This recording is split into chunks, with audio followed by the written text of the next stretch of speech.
하나님이 우리 안에 거하시고 그분의 사랑이 우리 안에 온전히 이루어지는 기독교 영성의 온전함이 우리 안에서 누려지고 또 회복되기를 주님의 이름으로 축원합니다.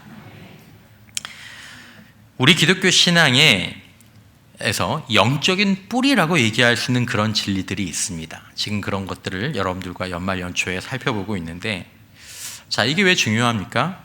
운동선수들이 첫 설교에서 말씀드린 것처럼 한 시즌이 끝나고 다음 시즌이 시작하기 전에 중간에 이 비시즌 기간이 있는데, 그때 자신의 기본기, 자신의 체력을 강하게 만들어 놓으면 시즌이 시작됐을 때 다른 기술이나 그런 현실에 다양한 영역에서 향상이 찾아오는 것처럼 영적으로도 사실은 우리가 이미 알고 있는 것, 나 그거 너무 잘 알아. 갈라디아서 말씀, 요한복음 말씀, 요한일서 말씀 너무 잘 알아. 나 다 외워. 그렇게 생각하거나 그거는 초신자들이 아는 거야 라고 생각하는 이 영적인 기본기가 좀 더 선명해지고 그것들이 강건해지면 그것으로 말미암아 실제로 우리의 신앙생활뿐만 아니라 우리의 삶과 우리의 인격까지도 새롭게 변화되고 거의 거듭나는 수준으로 달라지는 것들도 경험할 수 있는 것이 바로 영적인 기본기의 힘입니다. 자, 그래서 우리가 살펴본 첫 번째 말씀은 갈라디아서 2장 20절이었죠. 읽어보면 내가 그리스도와 함께 십자가에 못 박혔나니 그런즉 이제는 내가 사는 것이 아니요 오직 내 안에 그리스도께서 사시는 것이라. 이제 내가 육체 가운데 사는 것은 나를 사랑하사 나를 위하여 자기 자신을 버리신 하나님의 아들을 믿는 믿음 안에서 사는 것이라. 자, 기독교 영성이란 무엇입니까? 그것은 우리가 예수와 함께 믿음으로 십자가에서 죽는 것입니다. 그것은 우리의 육신적인 자아는 이제 죽고 이제부터는 지금까지 내가 하나님 노릇하던 그런 삶을 포기하고 내 안에 계신 주님이 그 자리로 올라가시는 것이죠. 이제는 내 안에 그리스도가 사신다. 이제는 내 안에 그리스도가 사신다. 여러분, 예수님은 나를 사랑하셔서 나를 위하여 뭘 버리셨는데 자기 목숨을 버리셨습니다. 2000년 전 십자가에 못 박히신 갈릴리 나사렛 청년 목수 예수님은 첫 성탄절에 이 땅에 오신 하나님의 아들이었습니다. 그분은 구약 성경이 예언한 바로 그분이셨습니다. 성경의 가장 고대 문서 중 하나로 여겨지는 창세기의 첫 부분부터 시작해서 구약 성경 전체의 메시지가 가리키는 분이 바로 예수님이셨습니다.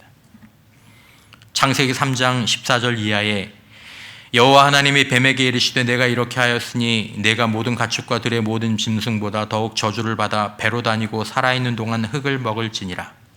내가 너로 여자와 원수가 되게 하고 내 후손도 여자의 후손과 원수가 되게 하리니 여자의 후손은 내 머리를 상하게 할 것이요 너는 그의 발꿈치를 상하게 할 것이니라.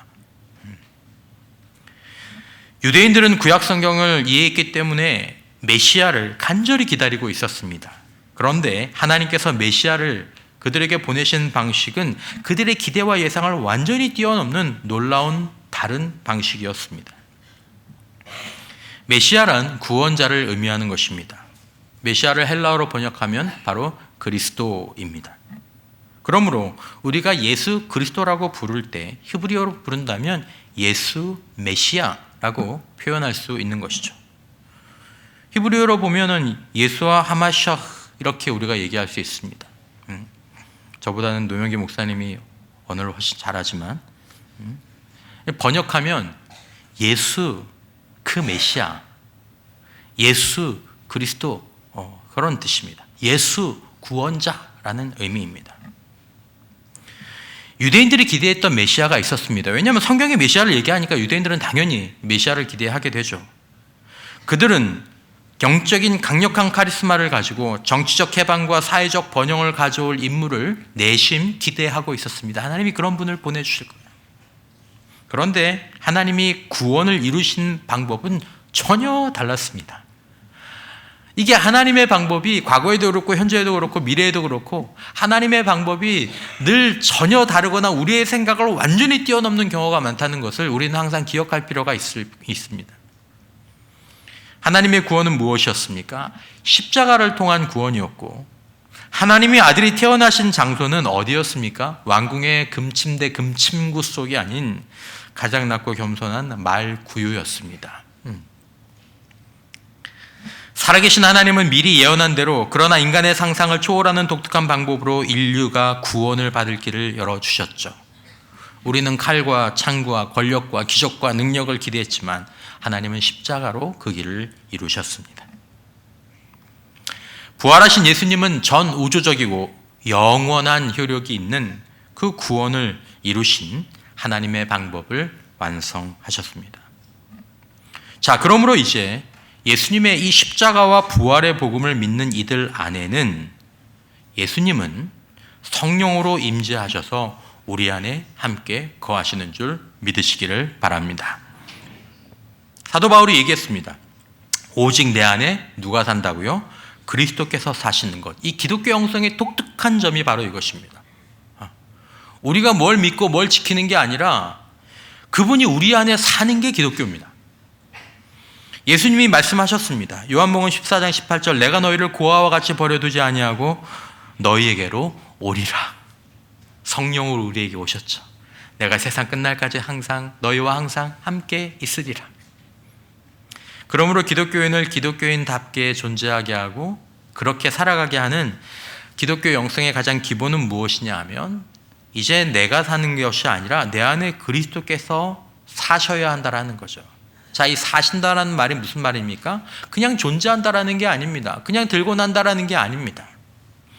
그리스도께서 내 안에 사신다라는 것은 그리스도께서 내 왕이 되시고 나의 목자가 되시고 주님이 다스리시는 삶이 되는 것입니다.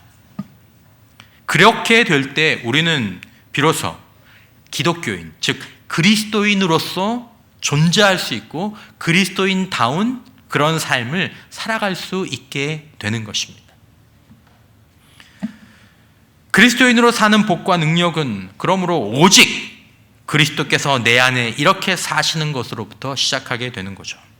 두 번째 나눈 말씀은 요한복음 15장 포도나무와 참 포도나무와 가지의 말씀입니다. 어떻게 보면 이 말씀은 갈라디아서 2장 20절의 해설판이라고 얘기할 수 있습니다. 5절과 6절을 보면, 나는 포도나무여 너희는 가지라. 그가 내 안에 내가 그 안에 거하면 사람이 열매를 많이 맺나니 나를 떠나서는 너희가 아무것도 할 수 없음이라. 사람이 내 안에 거하지 아니하면 가지처럼 밖에 버려져 마르나니 사람들이 그것을 모아다가 불에 던져 사르느니라. 여러분, 예수님의 이 십자가와 부활의 복음을 듣고 이해해서 믿는다고 하더라도, 그렇게 하더라도 모든 사람이 저절로 예수의 사람으로 예수의 삶을 사는 것은 아닙니다. 예수님께서 그렇게 말씀하셨습니다. 여러분, 예수가 우리 안에 산다는 것은 단순히 예수가 우리 안에 존재하고 있다는 의미가 아닙니다. 또한 그것은 그냥 우리가 예수님의 명령을 종처럼 따르며 살아가는 것을 의미하는 것도 아닙니다. 예수가 내 안에 산다라는 말은 예수가 내 안에 거하신다라는 말은, 정확하게 조금 더 말씀을 드리자면 예수님의 사랑이 내 안에 사랑으로 머문다라는 뜻입니다. 이제 이 이야기를 오늘 여러분들과 좀 하게 될 것입니다. 예수님은 말씀하셨죠. 내가 너희 안에 살아야 돼. 그리고 너희가 내 안에, 내가 너희 안에 거하는 것이 되어야 해. 그래야 너희가 열매를 맺을 수 있고 많은 열매를 맺게 되고 많은 기쁨이 있게 될 것이지만, 만약에 내가 너희 안에 거하지 않고 너희가 내 안에 거하지 않으면 너는 아무것도 할 수 없이 말라가다가 버려지고 그냥 불에 던져져야 될 그런 마른 나뭇가지와 같게 될 거야 라고 예수님께서 말씀하셨습니다. 이 요한복음 14장 말씀을 보면 그 생각나는 유명한 드라마 중에 이런 유명한 대사가 있죠. 남자 배우가 여자 배우의 손을 가져다가 자기 가슴에 이렇게 놓습니다. 그리고 말하죠. 이 안에 너 있다. 여러분, 이게 무슨 말입니까? 이 안에 너 있다, 내 안에 너 존재한다, 그런 의미입니까? 만약에 이 배우가 야, 이 안에 너 있는데 너 안에는 내가 있니? 이 말은 야, 네 안에 내가 있냐? 그 말입니까? 여러분, 이 대사가 원래 예수님께서 하신 말씀입니다. 저작권이 예수님께 있는, 그렇죠? 뭐, 내 안에 거하라, 나도 너희 안에 거하리라. 여러분, 얼마나, 그러니까 여기서 내 안에 거하라, 나도 너희 안에 거하리라, 이 말씀은 단순히 내 안에 너 있다 혹은 내 안에 내가 있다 없다, 이런 존재에 관한 질문이 아니지 않습니까? 아니죠. 우리가 기억하는 이유는 이게 존재에 관한 이야기가 아니기 때문에 우리가 이 대사를 기억하는 것입니다. 이건 무엇을 묻는 것입니까? 사랑을 묻는 것입니다. 너를 사랑해. 너는 나 사랑해? 그 얘기를 합니다. 그러므로 거하다, 내 안에 너 있다, 너 안에 나 있니? 이라는 이 얘기가 사랑으로 이어지는 건 전혀 이상한 일이 아닙니다. 그래서 요한복음 본문도 사랑으로 이어지죠. 9절에 아버지께서 나를 사랑하신 것 같이 나도 너희를 사랑하였으니 나의 사랑 안에 거하라. 좀 뜬금없다 싶지만 사실은 이 맥락을 알면, 주님의 마음을 알면 이게 당연한 얘기입니다. 그러므로 우리는 어디까지 기독교 영성을 얘기할 수 있습니까? 기독교 영성은 예수께서 우리 안에 사시는 것이고, 기독교 영성은 예수께서 우리 안에 거하시는 것입니다.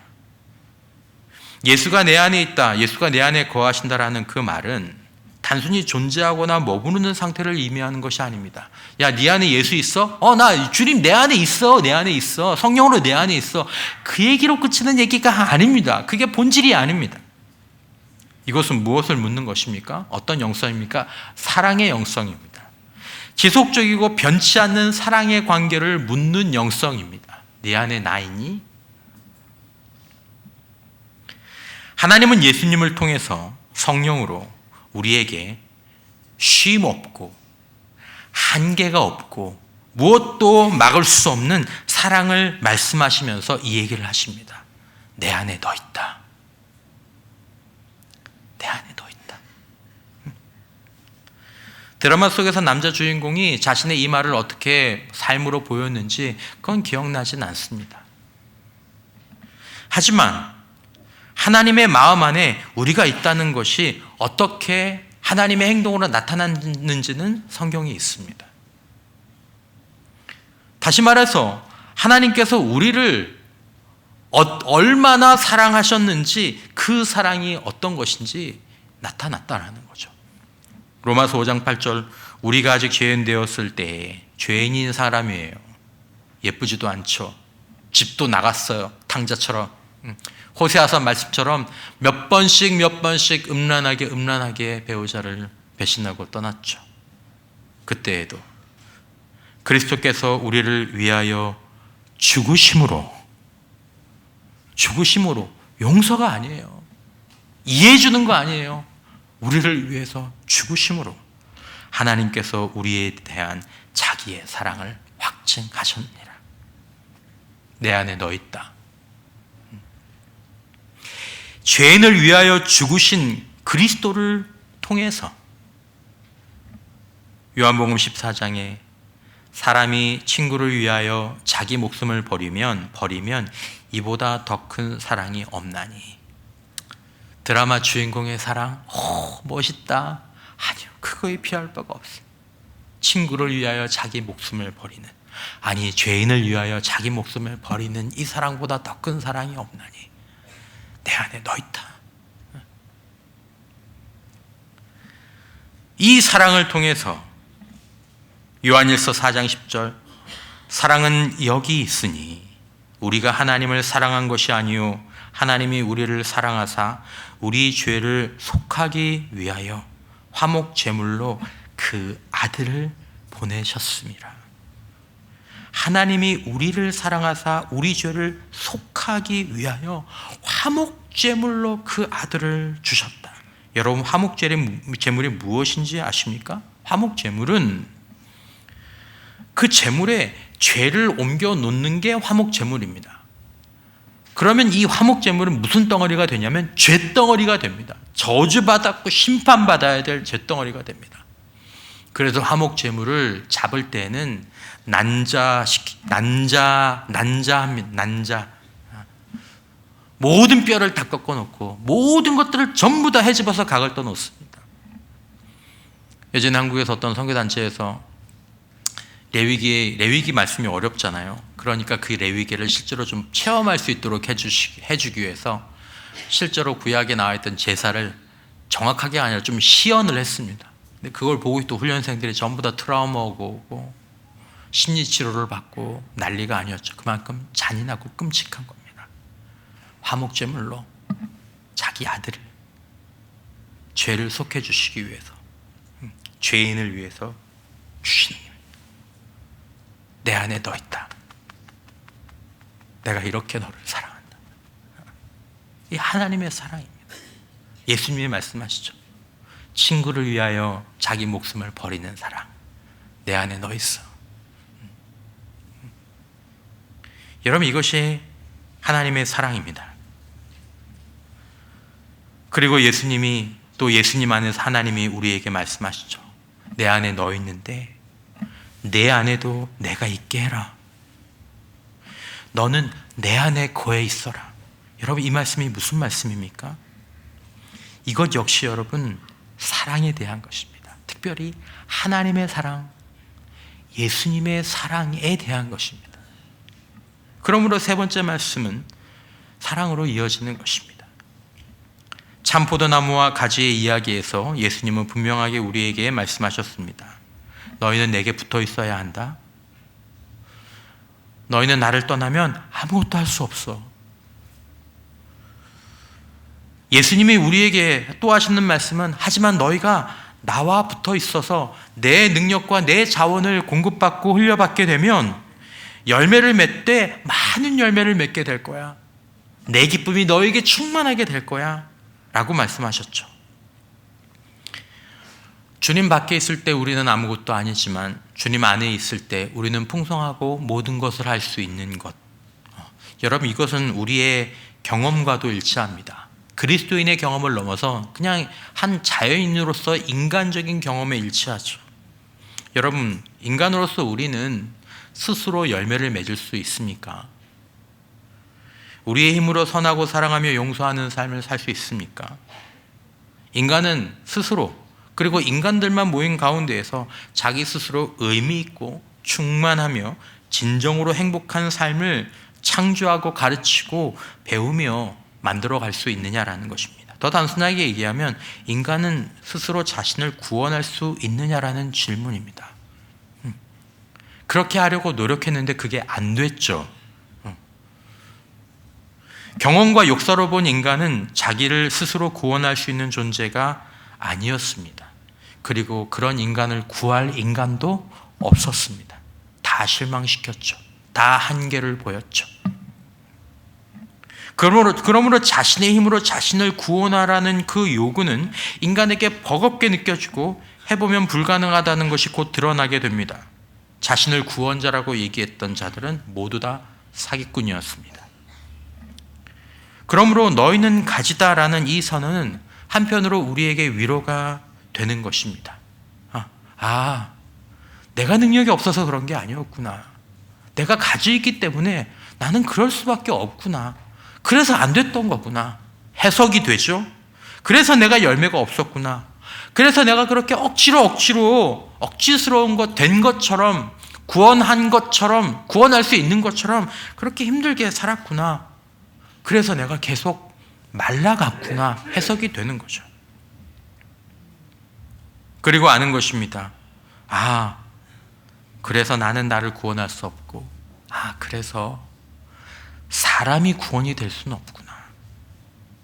여러분, 성경에서 하나님은 지도자를 추종하라고 말씀하신 적이 없습니다. 지도자를 위해서 기도하라고 하셨지, 사람은 구원의 대상이 아닙니다. 그리고 이제 우리가 이것들을 믿는다면, 받아들인다면 정말로 길과 진리와 생명의 길을 찾을 수 있게 되는 것이죠. 그것이 예수님께서 말씀하신 것입니다. 주님 안에 거하면 참 포도나무에 붙어 있으면 아, 그게 길이구나. 내가 가지라면 그것밖에는 생명의 방법이 없구나. 아, 그렇게 하면 내 삶에도 열매가 있고 풍성한 열매가 있겠구나. 사도 바울은 이것을 체험하고 이렇게 고백했습니다. 빌립보서 4장 13절. 내게 능력 주시는 자 안에서 내가 모든 것을 할 수 있느니라. 내게 능력 주신 자 안에서 주님께 붙어있는 포도나무 가지가 되니까 주님 안에 내가 거하고 주님이 내 안에 거하시니까 모든 일을 할 수 있게 되더라.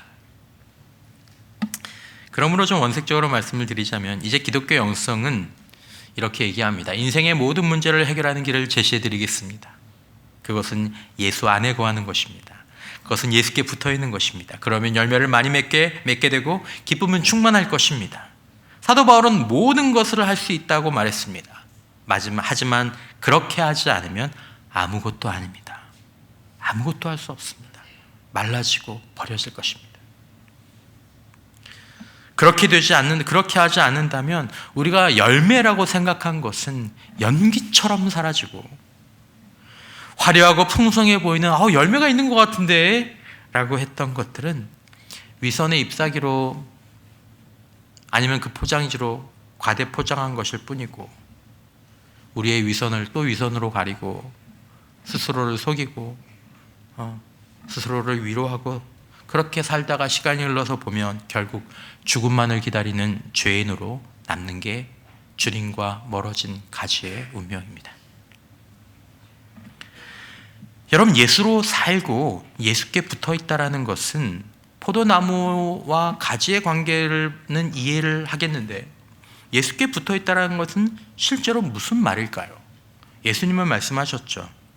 9절 이하에 아버지께서 나를 사랑하신 것 같이 나도 너희를 사랑하였으니 나의 사랑 안에 거하라. 주님 안에 거하는 건 주님의 사랑 안에 거하는 것이구나. 10절 내가 아버지의 계명을 지켜 그의 사랑 안에 거하는 것 같이 너희도 내 계명을 지키면 내 사랑 안에 거하리라. 주님의 계명을 지키면 주님 안에 사랑 안에 거할 수 있는 것이구나.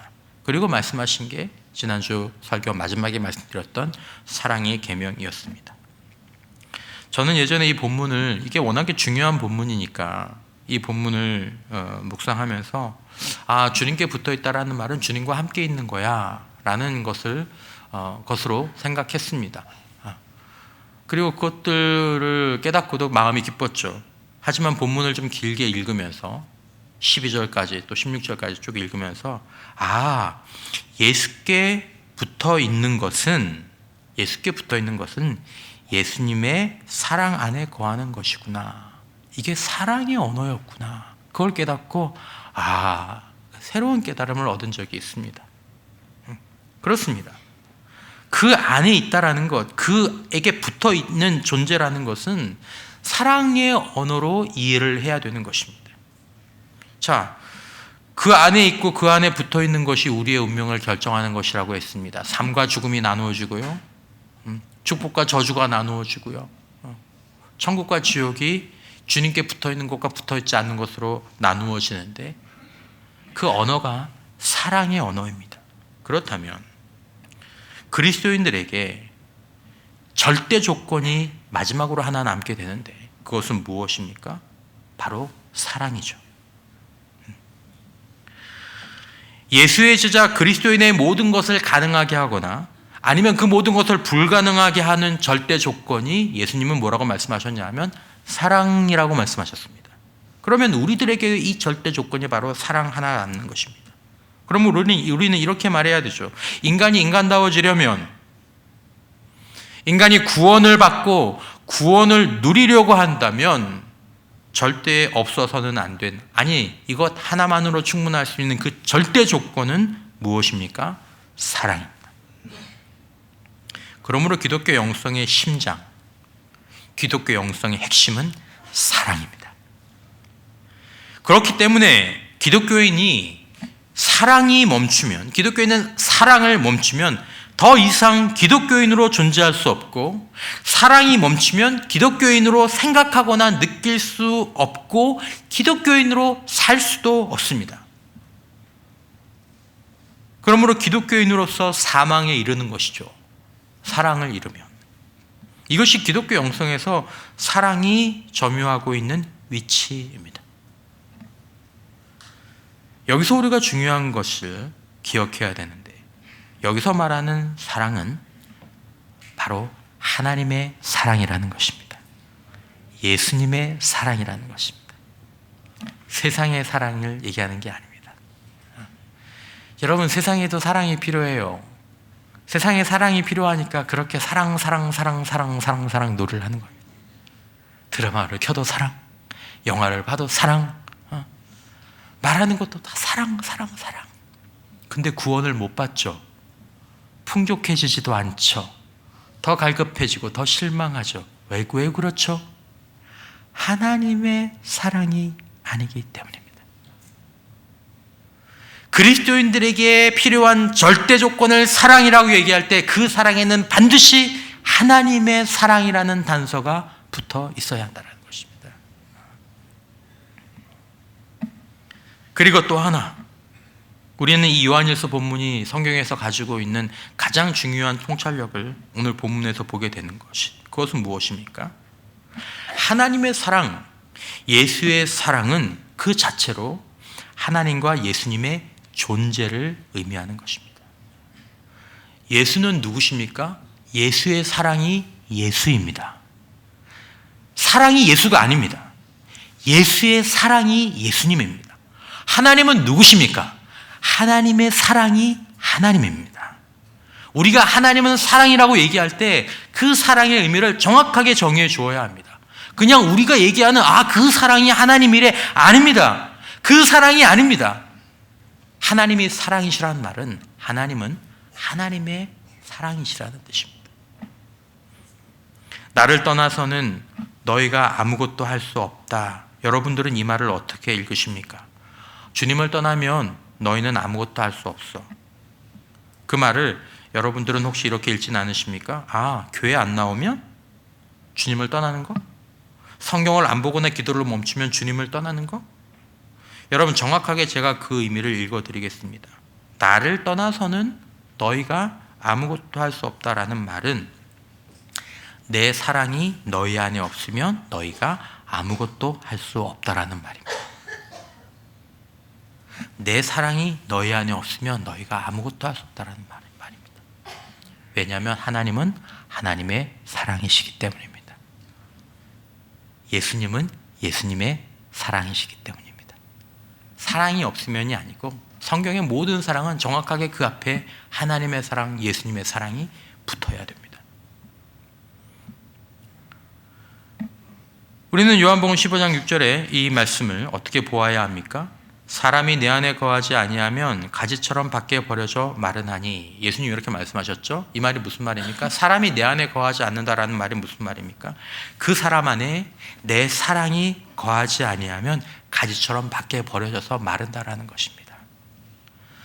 인간적인 사랑이 없어도 사람이 마르죠. 하지만 인간적인 사랑이 있다고 해서 사람이 완전히 회복되는 건 아닙니다. 그 사랑이 우리에게 보여주는 것은 나에게 인간의 사랑을 주시는 하나님의 사랑, 예수님의 사랑이 필요하구나라는 것을 깨닫게 하는 길인 줄 믿으시기를 바랍니다. 나한테 필요한 건 사랑인데 사람의 사랑이 아니라 그 사랑의, 사람의 사랑의 근원 되시는 예수님의 사랑, 하나님의 사랑, 십자가에서 나타난 그 사랑이 나에게 필요한 거구나. 그 한계 없는 사랑, 그 쉼 없는 사랑, 그 장애물 없는 사랑이 나에게 필요한 거구나라는 걸 깨닫는 거죠. 그 사람 안에 하나님의 사랑이 거하지 아니하면 가지처럼 밖에 버려져 마르게 됩니다. 매일 교회를 출입해도, 매일 경건의 시간을 가져도, 내 몸을 불사르게 사역해도 그 사람은 말라가게 됩니다. 그 안에 하나님의 사랑, 예수님의 사랑이 없으면. 내 안에 주님이 사신다라는 말은 무슨 말입니까? 내 안에 주님이 사셔. 이 말은 지금 내 안에 주님의 사랑이, 예수님의 사랑이, 하나님의 사랑이 살아 역사하고 있다라는 의미입니다. 오늘 요한일서 15절 16절 말씀, 누구든지 예수를 하나님의 아들이라 시인하면 하나님이 그의 안에 거하시고 그도 하나님 안에 거하느니라. 아멘. 그런데 이 16절에서 이렇게 말씀하시죠. 하나님이 우리를 사랑하시는 사랑을 우리가 알고 믿었노니. 누구를 믿었대요? 하나님을 믿었대요? 우리를 사랑하시는 무엇을 믿어요? 사랑을 믿어요. 우리를 사랑하시는 그 사랑을 믿은 게 아니면 하나님을 믿은 게 아니에요. 예수님을 믿은 게 아니에요. 왜요? 하나님은 무엇이라? 사랑이시라. 하나님은 하나님의 사랑이시기 때문입니다. 그 하나님의 사랑 안에 거하는 자는 하나님 안에 거하고 하나님도 그의 안에 거하시는 것입니다. 하나님을 하나님의 사랑으로 읽으십시오. 예수님을 예수님의 사랑으로 읽으십시오. 기독교의 대계명이죠. 마가복음 말씀에 서기관 중 한 사람이 그들이 변론하는 것을 듣고 예수께서 잘 대답하신 줄 알고 나와 묻되 모든 계명 중에 첫째가 무엇입니까? 최고의 계명이 무엇입니까? 예수께서 대답하시되 첫째는 이것이니 이스라엘아 들으라. 주 곧 우리 하나님은 유일한 주시라. 내 마음을 다하고 목숨을 다하고 뜻을 다하고 힘을 다하여 주 너의 하나님을 사랑하라 하신 것이요. 둘째는 이것이니 내 이웃을 내 자신과 같이 사랑하라 하신 것이라. 이보다 더 큰 계명이 없느니라. 기독교의 가장 큰 계명은 사랑입니다. 하나님을 아는 것은 무엇입니까? 하나님을 안다는 것은 하나님의 사랑을 안다는 것입니다. 오늘 본문 7절과 8절에 사랑하는 자들아 우리가 서로 사랑하자. 사랑은 하나님께 속한 것이니 사랑하는 자마다 하나님으로부터 나서 하나님을 알고 사랑하지 아니하는 자는 하나님을 알지 못하나니 이는 하나님은 사랑이심이라.